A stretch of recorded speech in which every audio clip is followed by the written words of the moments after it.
Hi welcome to my channel. రక్తహీనతను తగ్గించి ఎదిగే పిల్లలలో ఎముకలు దంతాలు దృఢంగా ఉండేలా పాలిచ్చే తల్లులకు గర్భవతులకు ఉపయోగపడేలా ఒక రెసిపీని మీతో షేర్ చేస్తున్నానండి. వీడియోని లైక్ చేయండి, ఛానల్ని సబ్స్క్రైబ్ చేసుకోండి. ఇందుకోసం స్టవ్ మీద ప్యాన్ పెట్టుకొని బాదం పప్పును వేసుకొని డ్రై రోస్ట్ చేసుకొని వీటిని పక్కన పెట్టుకోవాలి.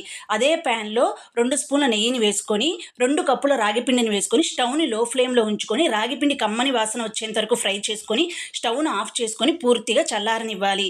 ఇప్పుడు ఒక మిక్సీ జార్ని తీసుకొని డ్రై రోస్ట్ చేసి పెట్టుకున్న బాదం పప్పును వేసుకొని కొద్దిగా బరకగా గ్రైండ్ చేసి దీన్ని పక్కన పెట్టుకోండి. రాగిపిండి చల్లారిన తర్వాత ఇక్కడ 1 కప్పు బెల్లం పొడిని యాడ్ చేసుకుంటున్నాను. మీరు కొద్దిగా ఎక్కువగా కూడా యాడ్ చేసుకోవచ్చు. ఆ తర్వాత ఇందులో బాదం పప్పుల పౌడర్ను కూడా యాడ్ చేసుకొని అన్నీ బాగా కలిసేలా కలుపుకొని కొద్దిగా నెయ్యిని యాడ్ చేసుకుంటూ లడ్డూలా చుట్టడానికి సరిపడా నెయ్యిని వేసుకొని పిండినంతా లడ్డూలా చుట్టుకుంటే రాగి లడ్డు తయారవుతుంది. Thanks for watching. మీరు కూడా ఒకసారి ట్రై చేసి ఎలా ఉందో కామెంట్ చేయండి. వీడియోని లైక్ చేయండి, ఛానల్ని సబ్స్క్రైబ్ చేసుకోండి.